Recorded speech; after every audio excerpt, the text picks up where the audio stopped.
welcome back to the N1 Sports Podcast. We just wrapped up the War Eagle recap of last week. This is the Siouxland recap from last week.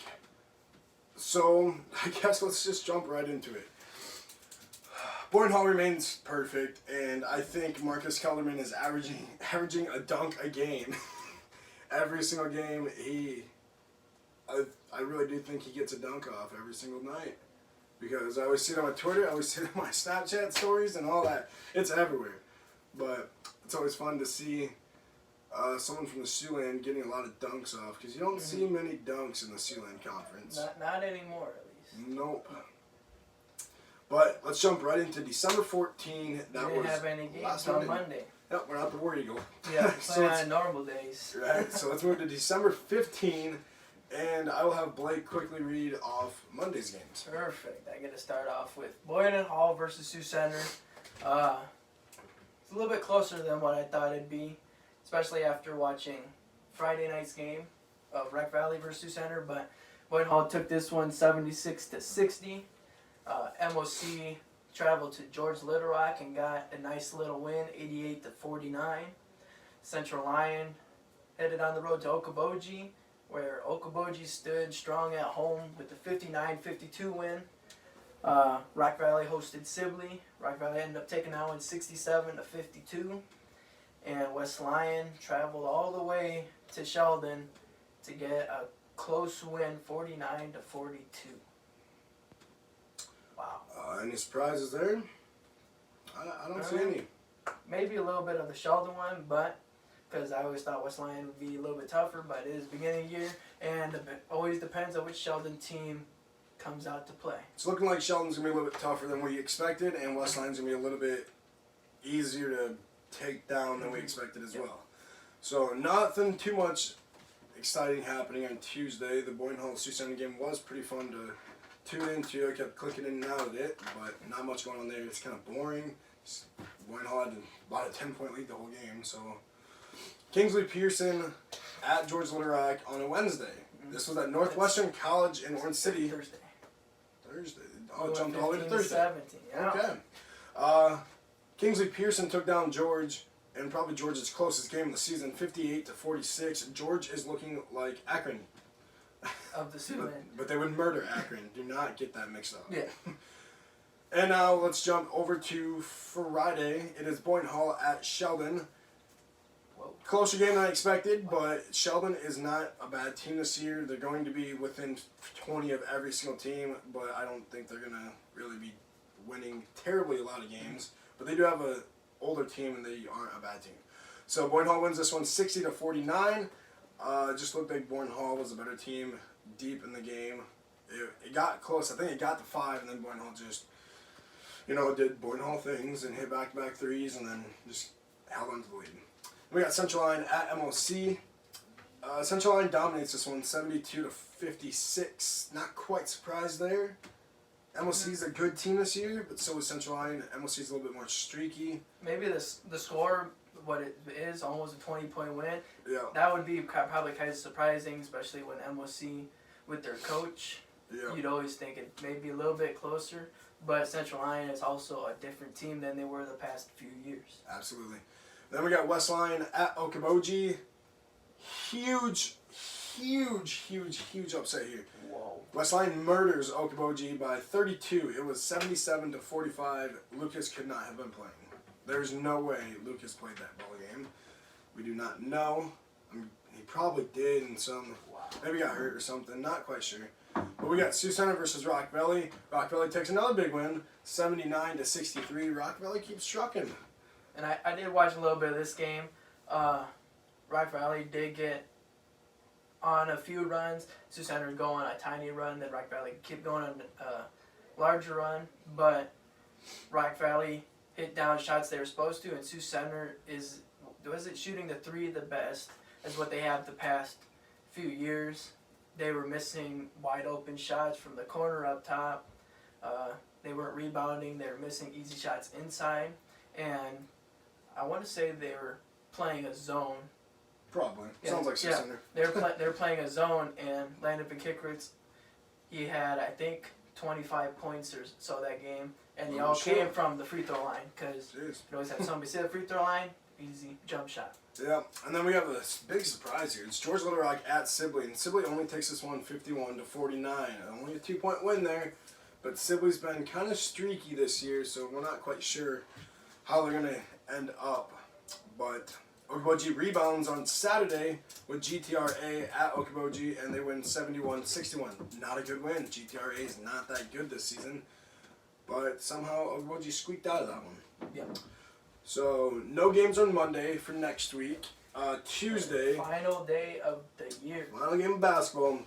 We got Sheldon at Sioux Center. That's going to be a very fun game to watch. Okoboji at Boyne Hall. An amazing game to watch there. And Rock Valley versus George. That's a tough game. Probably not a fun game to watch there. Rock It'll Valley be should fun. handle this It'll one. be fun for me. Central Line at Sibley. A good game to watch there. See what Sibley can do. And MOC at Westline. Another good game. Mm-hmm. Beautiful to end the season. Well, the year. End the year, yeah. A bunch of good games though. Tune in Tuesday on all the lives on YouTube and Or KSOU, Facebook, wherever. or the network I keep forgetting about, but I haven't. Oh yeah. Yep. But stay tuned to your team as the Siouxland is wide open for second on down. Because I don't think anybody's really gonna take away first from Boyne Hall unless they. George Little Rock, bro. Yeah, George is gonna win the Siouxland. That's a good joke, boys. But let's quickly run through the top three leaders in our major stat categories. Lucas Lorenzen, 29.6 points per game. Wow. Jeez. I did call it 25 to 30 a game.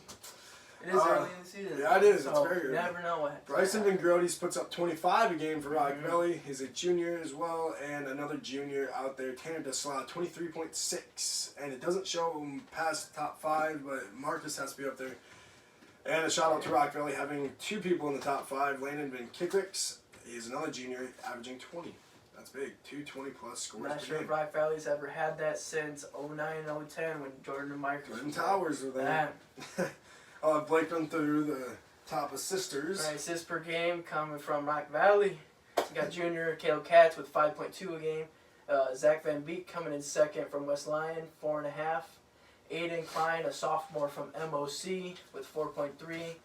Noah Terhark, a freshman from George Little Rock, 4.1. And there's Marcus Kelderman from Boyne Hall, number 5, 3.6 assists a game. There it is. And another Marcus Kelderman stat here. We go to rebounds per game. Lucas Lorenzen is averaging a double-double. He's got 10.8 rebounds per game. Landon Kickricks is almost at a double-double. He's got 9.6 rebounds per game. And Marcus Kelderman is at 8 rebounds per game. I know for a fact he's above 10 points per game, so he's also close to a double-double. Whatever he's scoring, he's also averaging some really good numbers this year. And Will Jensen out of Okoboji, the senior, 7.6 rebounds per game. And let's jump over to steals. And it looks like top 2 from Rock Rock Valley Valley. Rock Valley needs to be charged for these. I know. There's a bunch of stealers over there. I suppose. But Landon Van Kickricks coming in at first with 3.8 a game. Bryson Van Grotes come from Rock Valley, 3.2 a game. Marcus Kelderman, Cole Heiser, and Christian Viator, all at 2.4 steals a game. Very fun. Lots of steals. Three going on. Rock Valleys in top 5. Yeah, Rock Valley's really bad in the Not stats. sure if that's happened in the past few years. Let's move on to our final stat, and it is blocks per game. We have Carter Brower at first. He's a senior out of Sibley. It is 1.2, and he is tied with Dougie Noon Kester, a sophomore out of Sibley. So 2 Sibley people leading the conference. He also has 1.2. Zach Lutmer, sophomore out of Central Line at 0.8, along with Cooper Spice, junior out of Central Line as well. He's also at 0.8, and Will Jensen's got 0.6 out of Okoboji. And now, the time everybody's been waiting for. The thing that everybody cares about the most is the standings. It's too early to really do our rankings yet. We start our rankings in the second half of the season, so we started in January. That's when we start our top 15 rankings around the state. But here it is, first place. And it's not even close. They have a 2.5 point lead over 2.5 game lead over Okoboji and Rock Valley. It is Boynton Hall at 6-0, and they have not played a non-conference game yet. Not many Siouxland teams have. It's more of a War Eagle thing to play early. Okoboji and Rock Valley are sitting there at 2nd and 3rd. Okoboji has 5.2 for 5-2 as a record. Rock Valley's sitting at 4-2 as a record. Tough, good record there, and kind of what we expected in the top 3 here. And then I'll let Blake kind of run through the rest. Heck yeah. West Lyon coming in at number 4, 3-2 record. MOC in number 5 with a 4-3 record. Central Lyon and Sibley tied for 6th with a 3-3 record. Sheldon not in last, 2-5 record. Sioux Center 1-5. A little bit surprising with the 1 win so far. Tough schedule though. They do have a tough schedule to start. And George Little Rock, maybe they'll have their own parade like the Browns if they don't win a game this year. They're 0-7, sitting in last. So quickly looking at Sioux Center, it's going to look a lot like last year. Terrible record at the end of the year just because the Siouxland is so deep and tough until they get to the postseason, and then they're dangerous. They're going to be tough to beat again. So don't sleep on Sioux Center again, or Sheldon, or Sibley, or Central Lyon. Don't sleep on anybody in the Siouxland. You may very well sleep on George. I'll even give you a pillow for it, and even some sleep pills, whatever you need. Sleep on them, please. But you look at your point differentials. Boynton Hall leads that one by freaking far. They have a 21-point difference, and in second is West Lyon at 7, and then it drops off to 3. And then you look at the worst team in the conference. It is George Little Rock, averaging a 26-point loss. I think they're playing golf this year. The lowest score wins, right? They're not playing golf. They just suck. Opponents, the toughest schedule right now is Central Lyon. Their opponents are averaging a 61-point win. 61. Okay, they're 24-15 overall. That's their opponents. But we're not going to jump into that because Boynton Hall has the easiest schedule. That's why they're undefeated. Right? That's the only reason. Rock Valley sitting second. Nice. George. I think they might have the toughest schedule. They haven't won a game.